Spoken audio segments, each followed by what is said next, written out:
کہ اللہ رب العزت اس قوم کی حالت نہیں بدلتا جسے خود اپنی حالت کے بدلنے کا خیال نہ ہو۔ آج ہم معاشرے کے اندر دعائیں تو مانگتے ہیں، اے اللہ ہمارے حالات سدھار دے، اے اللہ ہمارے حالات سدھار دے، لیکن ہم خود حالات کو سدھارنے کے لیے تیار نہیں ہیں۔ حالات کب سدھریں گے؟ یہ شریعت اسلامی کا پیغام ہے نا، جھوٹ چھوڑ دو، ناپ تول میں کمی چھوڑ دو، اللہ کے حکموں کی خلاف ورزی چھوڑ دو، سود سے توبہ کر لو، رشوت سے اپنے آپ کو بچا لو، نیکی کی طرف آ جاؤ، اللہ کی مغفرت کی طرف دوڑو، اللہ کی جنت کی طرف دوڑو۔ ہم دوڑتے تو ہیں نہیں پر دعائیں مانگتے ہیں، ہم جھوٹ چھوڑتے نہیں ہیں اور دعائیں مانگتے ہیں، ہم ناپ تول میں کمی چھوڑتے نہیں ہیں، ہم کسی کے حقوق پر ڈاکہ ڈالنے سے اپنے آپ کو بچاتے نہیں ہیں۔ آج معاشرے کے اندر الا ماشاء اللہ، میں سب کی بات نہیں کرتا، وگرنہ جس کا جہاں بس چلتا ہے دوسرے کے حق مارنے کے لیے وہ ہر وقت تیار رہتا ہے، دوسرے کا حق مارنے کے لیے ہر وقت تیار رہتا ہے۔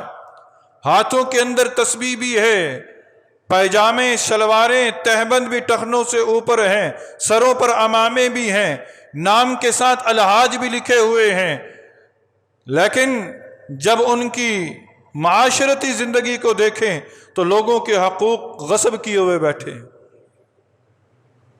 اللہ کہتا ہے میں اس طرح حالات نہیں بدلتا۔ 313 کی جو میں نے مدد کی تھی نا، وہ اس لیے کی تھی کہ ان 313 نے پہلے اپنے آپ کو بدلا تھا، اپنے آپ کو بدلا تھا۔ صحابہ کی مدد اللہ نے کیوں کی؟ صحابہ کے لیے آسمان سے فرشتے کیوں اترے؟ صحابہ کی مدد آسمانوں سے کیوں آئی؟ اس لیے کہ صحابہ نے پہلے اپنے آپ کو بدلا۔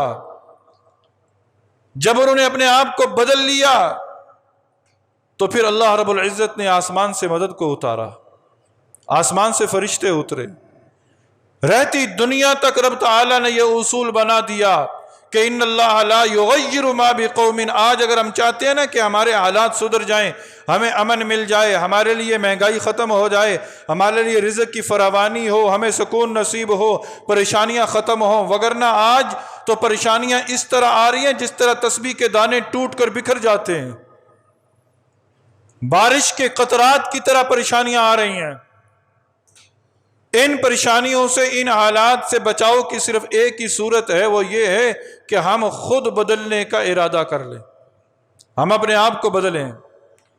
اور یہ بھی یاد رکھیں جب اللہ تعالیٰ کسی قوم کو گرفت میں لانا چاہتا ہے نا تو اس قوم کے اندر ایسے حالات پیدا کر دیتا ہے کہ جو حالات گرفت والے ہوتے ہیں۔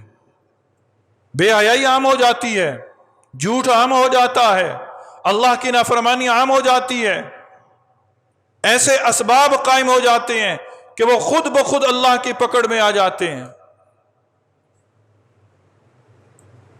صحابہ کرام رضوان اللہ تعالی علیہ مجمعین نے ایک مرتبہ سوال کیا، اللہ کے نبی یہ گرفت میں آئیں گے جب تک، اس وقت بھی کہ جب ان کے اندر نیک لوگ موجود ہوں گے، نیک لوگ موجود ہوں گے؟ نبی صلی اللہ علیہ وسلم نے فرمایا کہ جس کا مفہوم ہے کہ ہاں، جب برائی عام ہو جائے گی، اللہ کی نافرمانیاں عام ہو جائیں گی تو سمجھ لینا کہ سارے کے سارے اللہ کی گرفت میں آ جائیں گے، اللہ کی پکڑ میں آ جائیں گے۔ ہاں، آخرت کے اندر ان نیک لوگوں کو اجر ضرور ملے گا، برے لوگوں کو وہ اپنے انجام بھگتنا پڑے گا، لیکن دنیا کے اندر جب کوڑا برستا ہے نا تو اس کی لپیٹ میں سارے آ جاتے ہیں۔ گندم کو پیسا جاتا ہے تو گھن بھی ساتھ پس جایا کرتے ہیں۔ چکی چلتی ہے نا، اب دانے ڈالتے ہیں تو چکی نہیں کہتی کہ میں دانے پیسوں گی، گھن الگ کر دوں گی، نہیں، سارا کچھ پس جاتا ہے بیچ میں۔ اسی طرح جب اللہ کا کوڑا برستا ہے تو پھر سارے کے سارے اس کی لپیٹ میں آ جاتے ہیں۔ اس لیے برائیوں سے اپنے آپ کو ہمیشہ بچاتے رہنے کی کوشش کرتے رہنا چاہیے۔